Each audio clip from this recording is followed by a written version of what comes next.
सावधान हो जाइए, तैयार हो जाइए, क्योंकि दोबारा आ गया है महामारी का वही दौर। दोबारा पड़ गई है जरूरत मास्क की। भर लीजिए अपने घरों में सैनिटाइजर्स के स्टॉक, जरूरत कभी भी पड़ सकती है। अपनी इम्यूनिटी को बढ़ाने पर काम अभी से शुरू कर दीजिए, क्योंकि महामारी पड़ोसी देश में आ चुकी है। महामारी का नया वेरिएंट आ गया है। तीसरे लहर की शुरुआत हो चुकी है पड़ोसी मुल्क में, और भारत में कहीं इसने दस्तक दी थी तो दिक्कत हो जाएगी। यह अफवाह नहीं है, ये चेतावनी है। पिछले लॉकडाउन में देश के ज्यादातर लोगों ने बहुत कुछ झेला था। सेकेंड वेव से पहले कई लोगों ने बेहद लापरवाही बरती थी। फंक्शंस हुए थे, त्योहार मनाए गए थे बिना किसी भी रूल्स और रेगुलेशन का फॉलो किए। और उसके बाद जो सेकेंड वेव आई भारत के अंदर, और दूसरी लहर में जो तांडव मचा था भारत के अंदर, वो हम सब ने देखा। उसका खौफ अब तक हमारे दिलों से नहीं निकला है। कि लॉकडाउन के आसार दोबारा नजर आ सकते हैं, ये समझ लीजिए। कहीं फिर से तो नहीं लगने वाला लॉकडाउन, कहीं वो डरावना मंजर वापस तो नहीं लौट आएगा। दोस्तों, आज के वीडियो में हम आपको बताएंगे कि महामारी को भारत तक पहुंचने में कितना समय है, आजादी से घूमने और काम करने के लिए कितना समय है, लॉकडाउन के दिनों में ज्यादा से ज्यादा दिनों तक गुजारा किया जा सके उसके इंतजाम करने में कितना समय है। चलिए आपको बताते हैं, क्या फिर से बंद हो जाएगा भारत या फिर आ जाएगा लॉकडाउन। 3 साल पहले महामारी का जो खौफनाक मंजर पूरी दुनिया ने झेला था, उसके बारे में बताने की कोई जरूरत नहीं है। आज तक भी दुनिया चाइना को ही इस लहर का जिम्मेवार ठहराती, क्योंकि चाइना की कुछ अननेचुरल एक्टिविटीज की वजह से उस महामारी की शुरुआत हुई। तो उसके बाद चाइना ने किसी को भी इस बीमारी के बारे में बताना जरूरी नहीं समझा। उल्टा चाइना ने यह बात सबसे छिपाई और सभी देश इस संक्रमण का शिकार बन गए। हम आपको सब कुछ इसलिए याद दिला रहे हैं क्योंकि चाइना फिर से यही कर रहा है। चाइना फिर से सच्चाई छिपा रहा है। चाइना में फिर से वही लहर आई है। जीरो टॉलरेंस पॉलिसीज लगाने के बावजूद चाइना के लोगों में महामारी फैल चुकी है।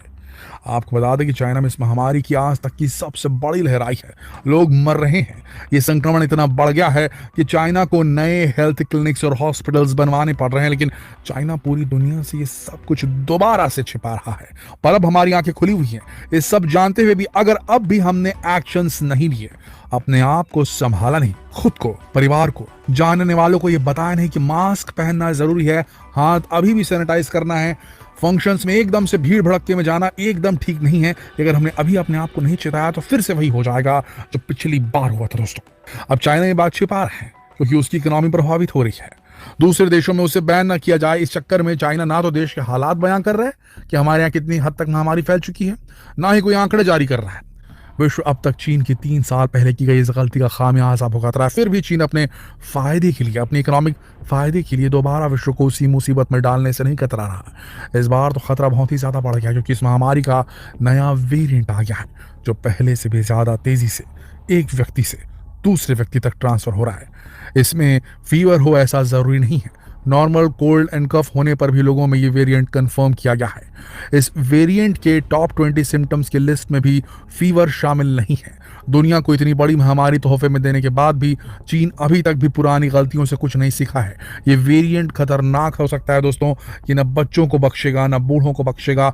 उल्टा चीन ने तो अपने देश में संक्रमण से होने वाली मौतों के आंकड़े को कम करके दिखाने का नया तरीका अपना लिया है। वो ये बात बताना नहीं चाह रहा है पब्लिक में। महामारी को फैलने से रोकने के लिए रिस्ट्रिक्शंस और लॉकडाउन लगाने के बजाय चीन ने गाइडलाइन निकाल दी है कि अगर किसी महामारी से पीड़ित व्यक्ति की मौत हो जाती है तो उसे तभी महामारी से हुई डेथ में काउंट किया जाएगा जब उस व्यक्ति की डेथ सांस की बीमारी की वजह से हो, यानी कि दम घुटने की वजह से जब तक नहीं होगी मौत, तब तक उसे माना नहीं जाएगा कि महामारी से मृत्यु हुई है। यानी कि अगर संक्रमित व्यक्ति की मौत संक्रमण के दौरान ही किसी हार्ट अटैक या ब्रेन रिलेटेड अटैक से या किसी और वजह से होगी तो उसे संक्रमण से हुई डेथ्स में नहीं गिना जाएगा, जबकि पूरी दुनिया में किसी भी देश में ऐसी कोई गाइडलाइन नहीं है। ऐसा चीन ने इसलिए किया ताकि महामारी के कारण होने वाले आंकड़ों को कम शो किया जा सके। अमेरिकी अखबार वॉशिंगटन पोस्ट की खबर के अनुसार शायद ये संकट वैसे ही दुनिया को हिला कर रख देगा जैसे 3 साल पहले वुहान आउटब्रेक के समय हुआ था। पूरी दुनिया ठप हो गई थी। चीन में जो हो रहा है वो वहीं तक सीमित नहीं रहेगा। दोस्तों, चीन में नए हॉस्पिटल्स के निर्माण, शमशान घाटों में तेजी से लोगों की बढ़ती संख्या, हॉस्पिटल्स में तड़प रहे मरीजों की संख्या, इस सब से पिक्चर बिल्कुल क्लियर है कि चीन में महामारी के नए वेरिएंट ने तबाही मचाना शुरू कर दिया है। आपको बता दें कि चीन अकेला ऐसा देश नहीं है जहां ये नया वेरिएंट पैर पसार रहा है, बल्कि Japan, south Korea, Brazil, Britain, France और अमेरिका में भी संक्रमण के केस तेजी से बढ़ रहे हैं। जापान में पिछले हफ्ते बढ़ते मरीजों की संख्या में 18% उछाल आ गया है। साउथ कोरिया में 7%, फ्रांस में 3.5 लाख से ज्यादा केसेस मिले हैं सिर्फ पिछले हफ्ते में। ब्राजील में पिछले हफ्ते नए मरीजों की संख्या 20% तक का उछाल आ गया है। अमेरिका में भी नए मरीजों की संख्या 2.5 लाख तक पहुंचने वाली है। अब बात करते हैं भारत की। दोस्तों, भारत इस बार बहुत ज्यादा सतर्क है। भारत में ज्यादातर लोगों को वैक्सीन लग चुकी है, लेकिन ज्यादातर का मतलब ये नहीं कि सभी को वैक्सीन लगी है। ज्यादातर लोगों को बूस्टर डोज नहीं दी गई है, मगर एक्सपर्ट्स का कहना है कि शायद भारत में इस बार महामारी की वो लहर ना आए जैसी 3 साल पहले आई थी। भारत का हाल चीन जैसा नहीं होगा। एक्सपर्ट्स का कहना है कि भारतीयों को अभी तो घबराने की कोई जरूरत नहीं, क्योंकि पिछली बार जब महामारी फैली थी तब ये देखा गया था कि भारत के लोगों की नेचुरल इम्यूनिटी किसी और देश के लोगों की नेचुरल इम्यूनिटी से ज्यादा बेहतर है और भारत के मरीजों ने जल्द ही रिकवर भी कर लिया था।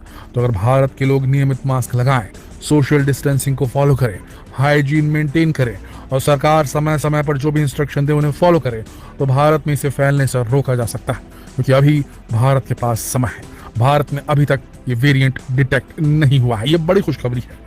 भारत में संक्रमण के केस आ तो रहे हैं, लेकिन वो भी सभी रिकवरी वाले केसेस हैं और इनमें नया वेरिएंट नहीं पाया गया, पुराना ही वेरिएंट है। दिल्ली के सीएम अरविंद केजरीवाल की माने तो दिल्ली सरकार हर रोज अलग अलग जगह से सीवेज के सैंपल उठाती है और चेक करती है कि वेरिएंट डिटेक्ट होता है या नहीं, लेकिन उसके रिजल्ट यही है कि ये वाला वेरिएंट अभी दिल्ली में तो नहीं मिला है। अगर सावधानी बरती जाए तो सब ठीक रहेगा, लेकिन अगर ये वेरिएंट भारत में डिटेक्ट हो गया तो लॉकडाउन की उल्टी गिनती शुरू हो जाएगी। दोस्तों, कुछ रिपोर्ट्स का कहना है कि आने वाले महीनों में चाइना में लाखों लोगों की मौत होने वाली है। ये नया वेरिएंट वहां की 1/3 पॉपुलेशन को इन्फेक्ट करने वाला है। यूनिवर्सिटी ऑफ वॉशिंगटन में institute of health matrix and evaluation के अनुसार ऐसा अनुमान है कि अप्रैल 2023 तक चाइना में 1 करोड़ 6 लाख लोगों की मौत नए वेरिएंट के कारण हो सकती है। लेकिन भारत में ऐसा नहीं होगा। लॉकडाउन की नौबत तो आएगी, लेकिन तब जब लोग पॉलिसीज और गाइडलाइंस को फॉलो नहीं करेंगे। यानी अभी कुछ समय तो है लॉकडाउन लगने में। नरेंद्र मोदी ने भी कल एक हाई लेवल रिव्यू मीटिंग बुलाई है ताकि क्रिसमस और न्यू ईयर पर महामारी को फैलने से रोकने के लिए नए वेरिएंट पर चर्चा की जा सके। विदेश से आने वाले लोगों के लिए मीटिंग में स्पेशल इंस्ट्रक्शंस दिए गए। जो लोग विदेश से आ रहे हैं उनकी रैंडम सैंपलिंग भी एयरपोर्ट्स पर शुरू हो गई है। स्टेट्स में भी अलग अलग मीटिंग्स की जा रही हैं। भीड़ भाड़ के इलाकों में सोशल डिस्टेंसिंग, मास्क लगाने के इंस्ट्रक्शन पर भी कई राज्यों में जारी कर दिए गए हैं दिशा निर्देश। खबर तो ये भी है कि अक्टूबर से नवंबर के बीच गुजरात और ओडिशा में एक नए वेरिएंट के 4 केसेस पाए गए हैं। अगर ऐसा है तो दोस्तों सावधान होने की बहुत जरूरत है। दोस्तों, अब लॉकडाउन लगेगा या नहीं लगेगा यह आपके ऊपर डिपेंड करता है। अगर आप सभी इंस्ट्रक्शंस को फॉलो करते हैं, खुद की रिस्पॉन्सिबिलिटी लेते हैं, तो ऐसी शायद नौबत आ ही ना भारत पे इस बार। लेकिन अगर पिछली बार की तरह लापरवाही बरती गई तो क्या लगता है आपको?